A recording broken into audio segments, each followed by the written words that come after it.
हरदोई के बिलग्राम कोतवाली इलाके के मोहल्ला मलकंठ में एक शराब की दुकान पर जमकर हंगामा हुआ। यहां पर महिला और पुरुषों ने सेल्समैन को जमकर पीटा है, दुकान पर लाठी चलाई है, जिसका वीडियो सोशल मीडिया पर वायरल हो रहा है। इस मामले में सेल्समैन ने 6 लोगों को आरोपित करते हुए बिलग्राम कोतवाली में मुकदमा लिखाया, जिसमें आरोप लगाया गया है कि उसके साथ मारपीट की गई है।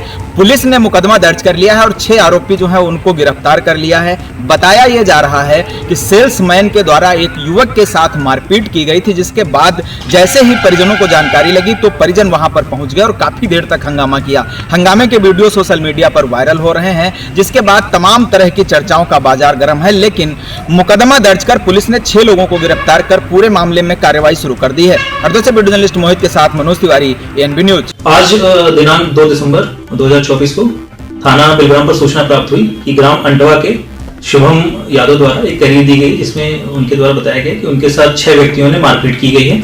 इस संबंध में पीड़ित की तहरीर के आधार पर सुसंगत धाराओं में अभियोग पंजीकृत कर लिया गया है व सभी 6 व्यक्तियों को पुलिस द्वारा हिरासत में ले लिया गया है और इसमें अग्रिम विधिक कार्रवाई प्रचलित है।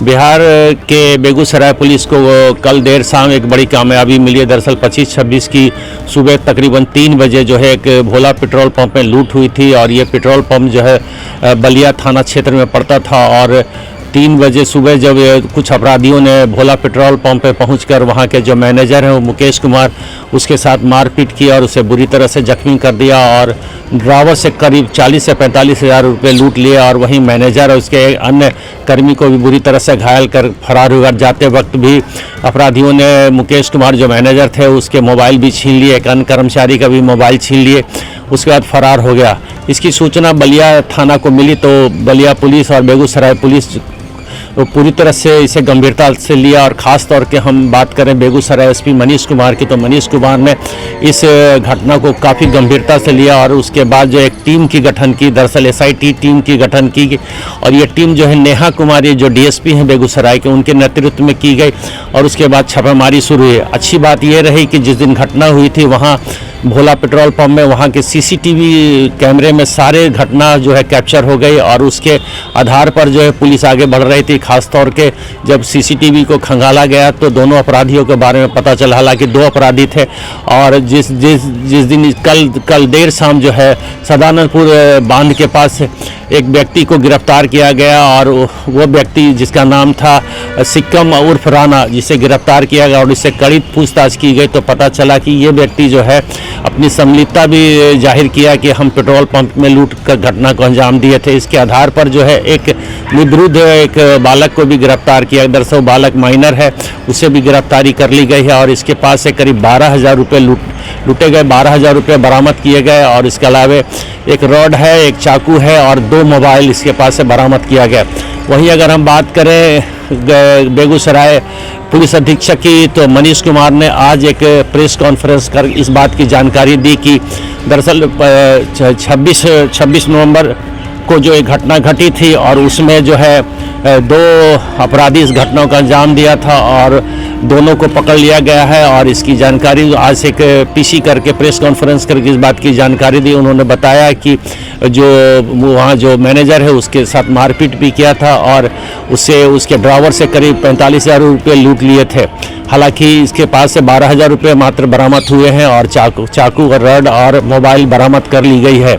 हालांकि पुलिस आगे तहकीकात कर रही है और जल्द ही और जो इस अपराध में शामिल होगा उसे भी जल्द ही गिरफ्तार कर लिया जाएगा। बिहार से एएनबी के लिए मैं सुरेश। दिनांक 25-26 की इंटरवीनिंग नाइट थी। 26 के सुबह करीब 3 बजे की घटना है। ये NH 31 पे पेट्रोल पंप है, भोला ऑटो सर्विस पेट्रोल पंप, जिनके जो मुंशी थे उनके साथ मारपीट करके, उनके स्टाफ के साथ मारपीट करके पैसा लूट लिया गया था। एफआईआर में बताया गया था अराउंड 40 समथिंग की लूट बताई गई थी, जिसका कि हम अभी तक कर रहे हैं उसको मायने कितना अमाउंट गया है।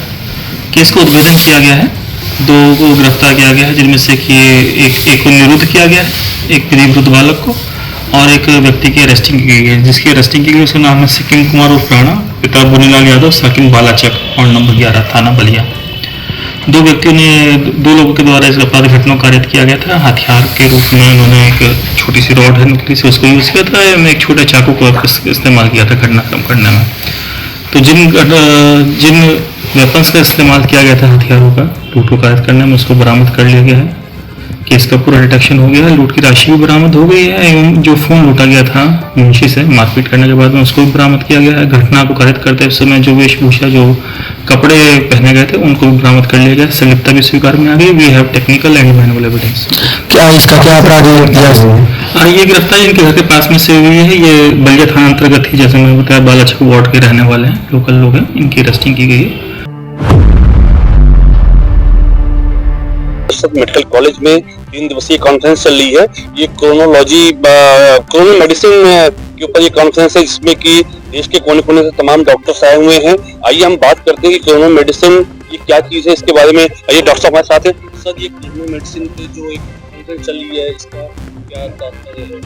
जैसे क्रोनो मेडिसिन हमारा जो बायोलॉजिकल क्लॉक होती है ना, किस समय सोना चाहिए, कैसे जागना चाहिए, और हमारे ऋषि मुनि पहले से क्या प्रैक्टिस करते आ रहे थे, समय से सोना, समय से जागना और स्वस्थ रहना प्राथमिकता होती थी। तो इस पर बृहद चर्चा की गई जा रही है और की गई है। तो विभिन्न, जैसे कि घड़ी की सुइयां समय के साथ चलते हैं, उसी के हिसाब से सूरज उगता है, सूरज डूबता है, चंद्रमा उगता है, उसी प्रकार से हमारे शरीर की सारी जो भी सेवाएं हैं वो उसी के हिसाब से चलती हैं। तो हमको ये देखने की जरूरत है कि जो भी हमारा, चाहे उठना हो, बैठना हो, बात करना, खाना पीना, वो सब उसी क्लॉक के वाइज होगा तो हम ज्यादा हेल्दी रहेंगे, स्वस्थ रहेंगे।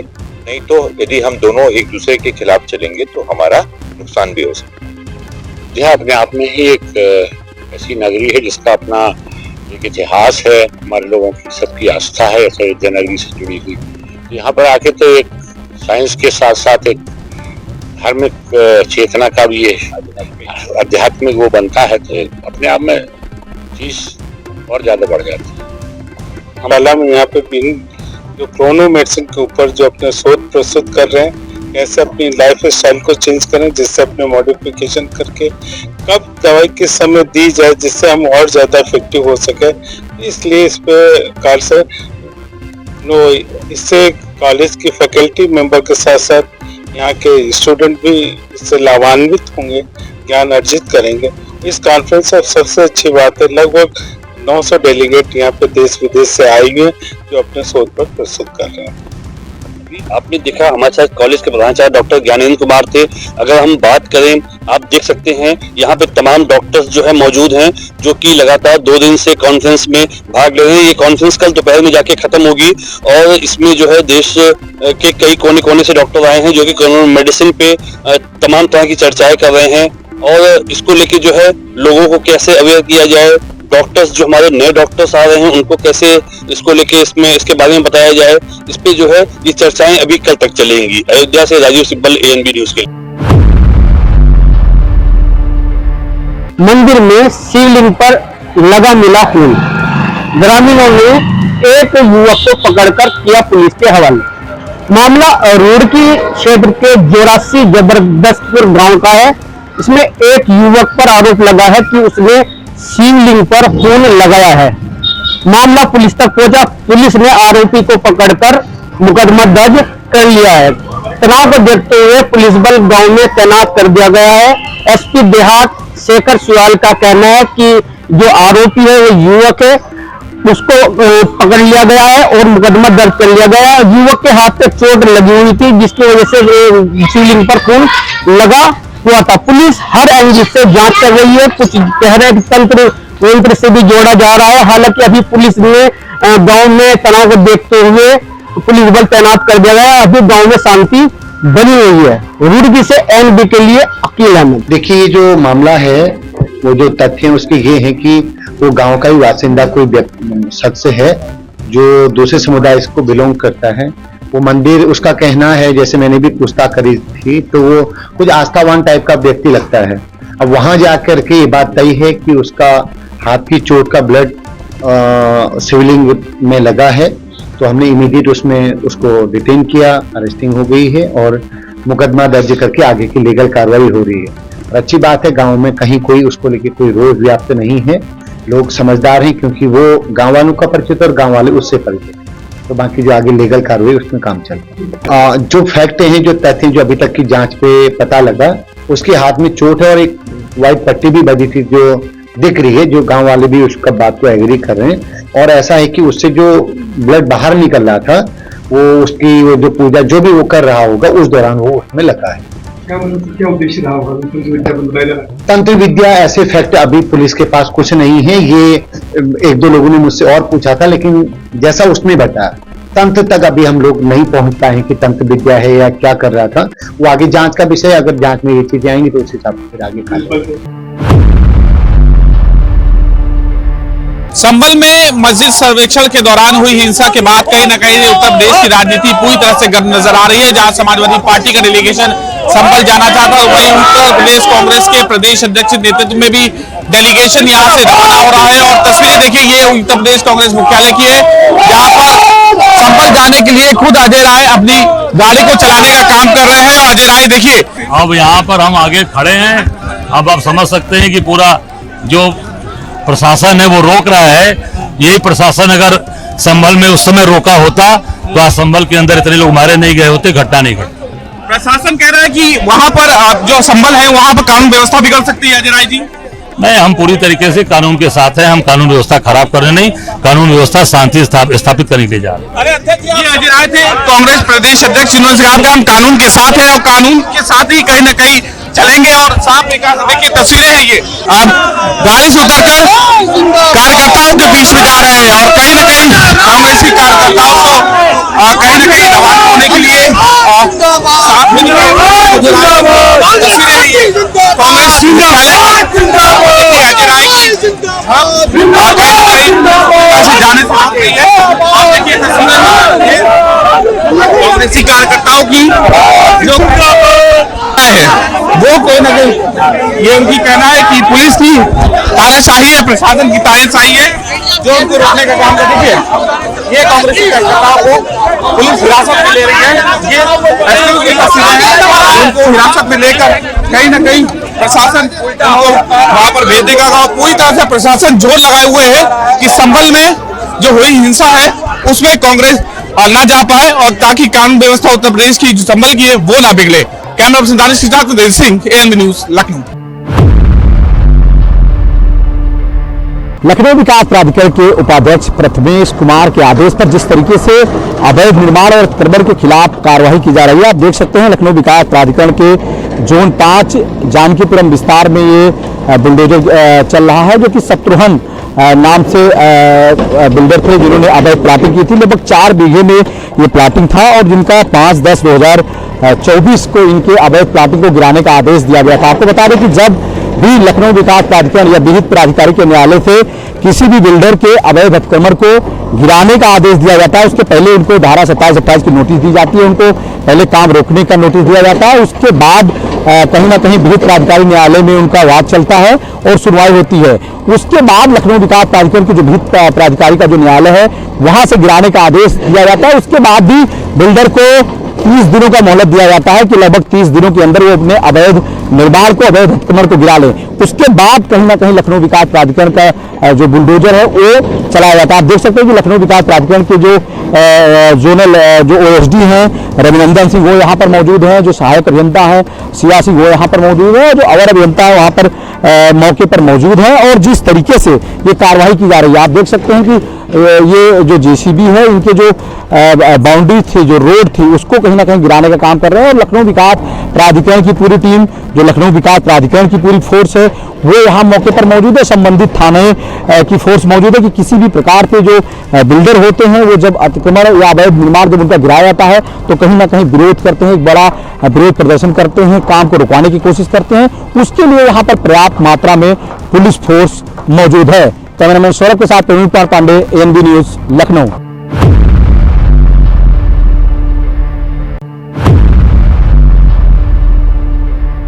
उत्तर प्रदेश के आगरा में एक सनसनीखेज वारदात को अंजाम दिया गया है। आपको बता दें कि आगरा के पिनाट थाना क्षेत्र के अंतर्गत 3 दिन पहले एक मासूम घर से जो है लापता होता है। उसके बाद आज जो है उसकी घर से महज 100 मीटर की दूरी पर उसका शव एक बंद बोरे के अंदर पड़ा हुआ मिलता है।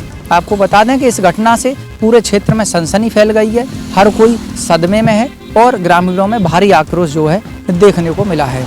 आपको बता दें कि 3 जो 8 वर्षीय मासूम है जिसका नाम रौनक बताया गया है और ये रौनक 3 दिन पहले अपने घर से कहीं लापता हो गया था, जिसके बाद परिवारीजनों को अपहरण की आशंका थी। परिवारीजनों ने थाना क्षेत्र पिनाट में पहुंचकर जो है अपहरण का अज्ञात लोगों के खिलाफ मुकदमा जो है पंजीकृत करवाया, जिसके बाद पुलिस भी हरकत में आई।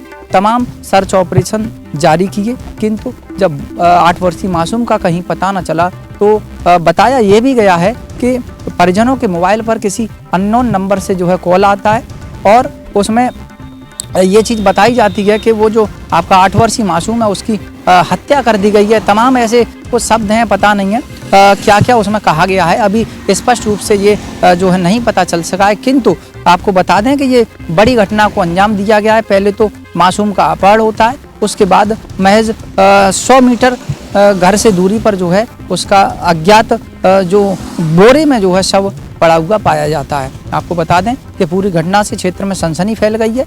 ग्रामीणों में भारी आक्रोश देखने को भी आता है। सूचना पर तत्काल मौके पर भारी पुलिस फोर्स पहुंचा है, आला अधिकारी पहुंचे हैं, साथ ही साथ डॉग स्क्वाड की टीमों को भी बुलाया गया है और तमाम खोजबीन पुलिस के द्वारा शुरू कर दी गई है।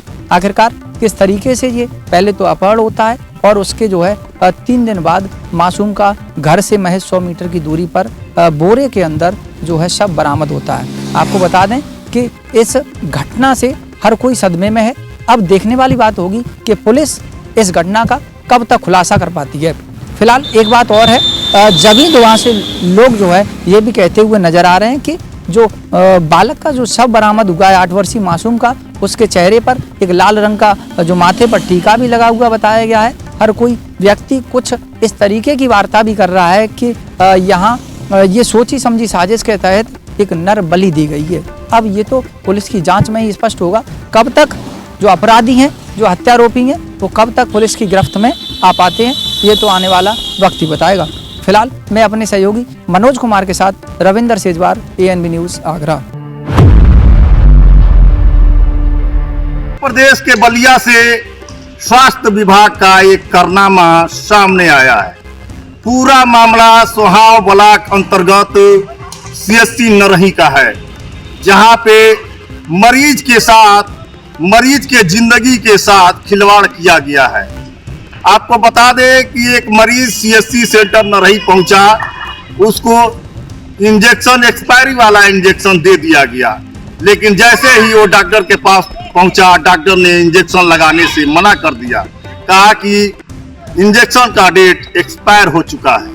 वहीं इस मामले को लेकर के CMO बलिया विजयपति द्विवेदी का कहना है कि मामला प्रकाश में आया है और जांच समिति का गठन कर दिया गया है।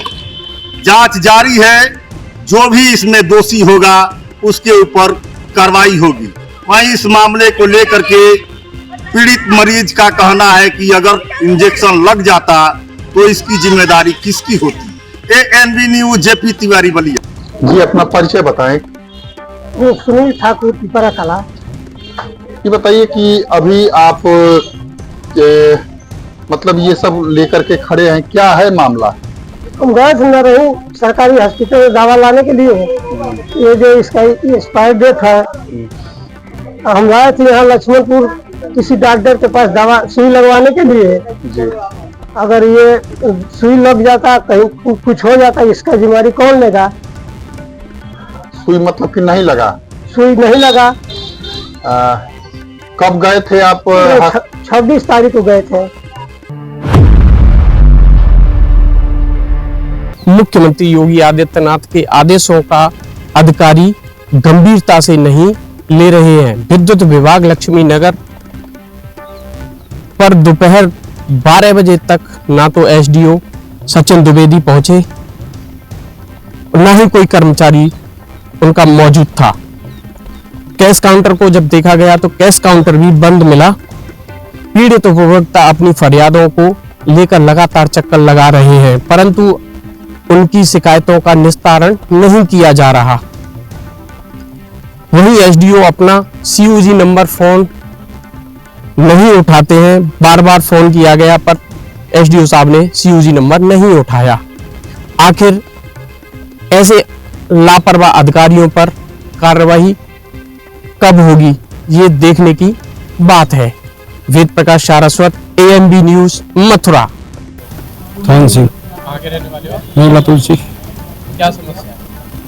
बिल की समस्या आया था। 7वें महीना में मैंने 1259 रुपया क्लियर करो बिल, फिर 8वें महीना में 2667 कर दो, और जो के मीटर खराब चल रहे हो, मीटर नहीं लगे हो, फिर मीटर लगवा दो। यहाँ 2 साल से यहाँ चक्कर काट रहे हो। बाकी बाद में वो 2667 की बकाया 9वें महीना में जाके नहीं आया, वो 4500 कर दे। 2667 वाई बकाया था, और फिर भाई साहब थे 4500 रुपया। मैं 3 महीना है ये लगातार ना मोटिया 50 गए मोटिया। अब ये बोल रहे हैं साहब रीडिंग ले, कबो कहते हैं रीडिंग लेके आवा की वीडियो बना के, और कबो कहते हैं कि अब रीडिंग निकाल दो, और जब रीडिंग निकाल कोई आ रहा है।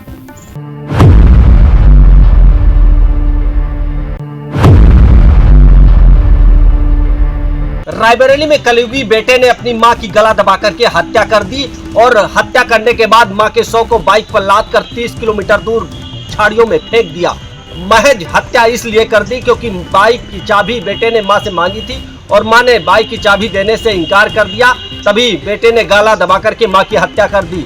बेटे से पूछताछ में पुलिस ने इस घटनाक्रम का खुलासा किया है, और मां के छत-बिछत शव को भी पुलिस ने बरामद कर लिया है। पूरा मामला रायबरेली के सलोन थाना इलाके के पांडे के पुरवा गांव का है, जहां की रहने वाली कलावती से उनका बेटा राकेश घर में खड़ी बाइक की चाबी मांग रहा था। कलावती ने देने से इनकार कर दिया, तो राकेश ने उससे नाराज होकर के मां की गला दबा करके हत्या कर दी, और मां के शव को घर में भूसे में छिपा दिया, और बाद में अपनी पत्नी के साथ बाइक लेकर के वो गंगा स्नान करने चला गया। गंगा स्नान कर वापस आने पर राकेश ने मां के शव को बोरे में भर करके मिल एरिया थाना क्षेत्र के भटपुरवा गांव के पास 30 किलोमीटर दूर झाड़ियों में फेंक दिया, और बाद में गांव में जैसे ही इस बात की सूचना मिली कि कलावती गायब है, तो आसपास के ग्रामीण और घर के लोग भी खोजबीन में लगे रहे, लेकिन उनका कोई पता नहीं चला। तो बेटे राकेश ने इसकी शिकायत सलोन थाने में की, और सलोन थाने में गुमशुदगी की रिपोर्ट दर्ज हुई। सलोन पुलिस ने भी इस पूरे घटनाक्रम में लगातार खोजबीन की, लेकिन कोई सुराग नहीं लग रहा था। बाद में सलोन पुलिस ने जब मनोवैज्ञानिक तरीके से इस बेटे से पूछताछ की, तो बेटे ने पूरे हत्याकांड को कबूल किया, और पूरे घटनाक्रम का खुलासा हुआ। सलोन पुलिस ने बेटे को गिरफ्तार कर मां के शव को कब्जे में लेकर पोस्टमार्टम के लिए भेज दिया है, और बेटों को गिरफ्तार कर जेल के सलाखों के पीछे भेज दिया है। वीडियो जर्नलिस्ट मनोज के साथ अमर प्रताप सिंह, NB न्यूज, रायबरेली। आपको बता दें, लखीमपुर खीरी के निजी स्कूल में के कार्यक्रम में पहुंचे प्रभारी मंत्री जो कि और कमलेश मिश्रा भी वहां पे मौजूद रहे, और आपको बता दें कि वहां जो है बच्चों के द्वारा प्रदर्शन किया जा रहा था, लेकिन प्रदर्शन के दौरान पहुंचे तो वहां प्रदर्शन के दौरान उन्होंने बच्चों के साथ मिलकर के बच्चों को सम्मानित भी किया है। इसी को लेकर के और बता दें, वहां के कमलेश मिश्रा लखीमपुर खीरी के नितिन अग्रवाल प्रभारी मंत्री मौजूद रहे हैं। NB न्यूज के लिए मासूक अली, लखीमपुर। किसान नेता अगर डल्लेवालों की बात की जाए तो 26 नवंबर को उन्हें हिरासत में लिया गया था पंजाब पुलिस द्वारा। करीब 96 घंटे का समा हो चुका है, उन्हें हिरासत में रखा करीब 96 घंटे तक, और उसके बाद जो है वह खनौरी बॉर्डर पर जो है पहुंचे हैं, और वहां पर जो है पत्रकारों के साथ बातचीत भी की गई, और साफ तौर पर बताया गया कि उन 96 घंटों में उनके साथ क्या हुआ। पुलिस ने जो है उनको जो है जो किसान नेता हैं उन्हें जो है अपने हिरासत में रखा था, क्योंकि उनकी तबीयत जो है ठीक नहीं थी, जिसके चलते उन्हें हिरासत में रखा गया था। पुलिस की तरफ से दावा किया गया था, क्योंकि किसानों का साफ तौर पे कहना है कि दिल्ली की तरफ उन्होंने कूच करना है और दिल्ली का घेराव करना है, जो पिछले लंबे अरसे से संघर्ष चल रहा है। चाहे खनौरी बॉर्डर की बात करें, चाहे शंभू बॉर्डर की बात करें, पिछले लंबे अरसे से जो है किसान जो है अपनी मांगों को लेकर जो है धरने पर बैठे हुए हैं। इससे पहले भी कई दौर की जो है केंद्र सरकार के साथ जो है मीटिंग हुई, मगर किसी तरह का कोई रिजल्ट नहीं निकल पाया। मगर अगर अब की बात करें तो दोबारा से किसानों ने कहा है कि अब हम दोबारा से दिल्ली की तरफ जो है कूच करेंगे। दिसंबर को महीने की बात की है। अगर भरोसेमंद सूत्रों की मानी जाए तो 6 या 7 दिसंबर को दिल्ली की तरफ जो है कूच करेंगे और इस बार जो है वो पैदल यहाँ से दिल्ली की तरफ को निकलेंगे, क्योंकि लगातार हरियाणा सरकार का भी कहना था कि ट्रैक्टर के माध्यम से जब वह दिल्ली जाते हैं तो काफ़ी लोगों को मुश्किलें होती हैं, जिसके चलते किसान नेताओं ने फैसला लिया है कि अब वह सड़क के राही जो है पैदल यात्रा करते हुए दिल्ली की तरफ पहुंचेंगे। देखना होगा कि आने वाले दिनों में क्या किसान नेता जो हैं दिल्ली की तरफ को कूच कर पाते हैं, या केंद्र के जो दिग्गज नेता हैं वो किसानों के साथ मुलाकात करते हैं, या फिर से बातचीत का दौर शुरू होता है, क्योंकि लंबे अरसे से जो किसान हैं वो संघर्ष करते हुए दिखाई दे रहे हैं। चंडीगढ़ से कैमरा पर्सन विजय और सुनील के साथ एनबी न्यूज़ के लिए अमित सेठी की रिपोर्ट।